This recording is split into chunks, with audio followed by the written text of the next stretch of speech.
మంగళగిరి ప్రజల కోసం మంత్రి లోకేష్ ప్రజా దర్బార్ ప్రారంభించారు. దానికి సంబంధించిన బ్రేకింగ్ న్యూస్ చూస్తున్నాం. నిత్యం ప్రజలకు అందుబాటులో ఉండేందుకు ప్రజా దర్బార్ను ఏర్పాటు చేశారు. ఉండవల్లిలోని నివాసానికి వచ్చిన మంగళగిరి ప్రజల నుంచి మంత్రి లోకేష్ అప్లికేషన్లు స్వీకరిస్తున్నారు. పలు సమస్యలను ప్రజలను అడిగి తన దృష్టికి తీసుకొచ్చారు. ఇక వీలైనంత త్వరగా వారి సమస్యల పరిష్కారానికి కృషి చేస్తానని మంత్రి లోకేష్ హామీ ఇచ్చారు. దానికి సంబంధించిన విజువల్స్ ను ప్రస్తుతం మనం స్క్రీన్ మీద చూస్తున్నాం.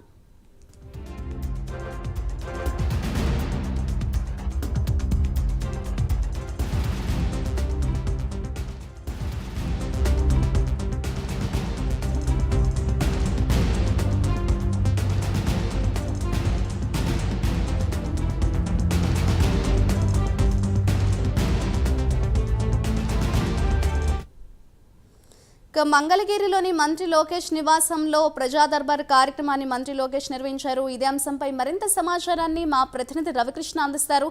రవికృష్ణ, అంటే మాధురి, ఏదైతే మంగళగిరి నియోజకవర్గంలో తనకు అఖండమైనటువంటి మెజార్టీ ఇచ్చేటువంటి ప్రజలకు ఆయన అభినందనలు తెలియజేశారు. అదేవిధంగా కూడా వాళ్ళ సమస్యలు తెలుసుకోవడానికి ఈ రోజు ప్రజా దర్బార్ కార్యక్రమాన్ని నిర్వహించారు. ప్రజా దర్బార్ కార్యక్రమానికి పెద్ద ఎత్తున కూడా నియోజకవర్గంలో ఉన్నటువంటి ఈ ప్రజలు, అదేవిధంగా కూడా పార్టీకి సంబంధించిన నాయకులు పాల్గొన్నారు. అయితే పార్టీకి సంబంధించిన నాయకులను పక్కన పెట్టేసి కేవలం ప్రజలకు మాత్రమే ఆయన ఎంటర్ జరిగింది. వాళ్ళందరూ కూడా ఉత్సాహంగా కూడా ఆ కార్యక్రమంలో ప్రజలు పాల్గొన్నారు. ఆయనకి అభినందనలు తెలియజేశారు, పుష్పగుచ్చాలు ఇచ్చారు. అదే విధంగా కూడా శాల్వాలు కప్పి ఫోటోలు దిగిన పరిస్థితి అయితే ఉంది. అంటే ఈ ప్రజా దర్బార్ యొక్క ప్రధాన ఉద్దేశం ముఖ్యంగా కూడా స్థానికంగా నియోజకవర్గంలో ఉన్నటువంటి సమస్యలని దృష్టికి తీసుకురావడం, ఆ సమస్యల పరిష్కారం కోసం కృషి చేయటం అనే దాని మీద కాన్సెప్ట్ మీద ఈ ప్రజా దర్బార్ కార్యక్రమాన్ని నిర్వహించడం జరిగింది. ఈ ప్రజా దర్బార్ కార్యక్రమానికి సంబంధించి ముందుగా కూడా అభినందన కార్యక్రమం అయితే జరిగిన తర్వాత ప్రజలు తమ సమస్యల్లో తమకు స్థానికంగా ఎదుర్కొంటున్నటువంటి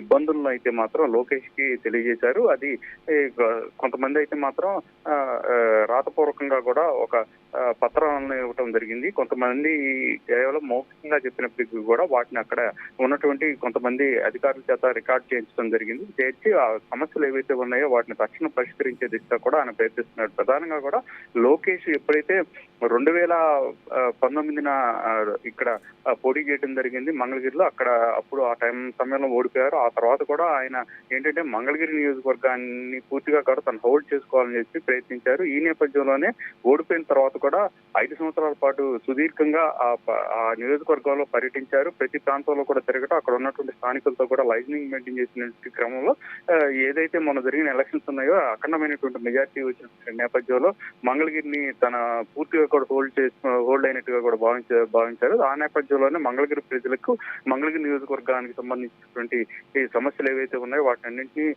తీర్చాలనే దృష్టితో ఆయన అయితే మాత్రం ముందుకు పోతున్నటువంటి పరిస్థితి కనపడుతుంది. ఈ నేపథ్యంలోనే ఈయన ప్రజా దర్బార్ నిర్వహిస్తున్నారు. ఇదే రకమైన ప్రజా దర్బారు ప్రతి నెల కూడా నిర్వహిస్తారన్న సంకేతాలు అయితే మనకు అందుతూ ఉన్నాయి. Madhuri. Right, thank you Ravikrishna.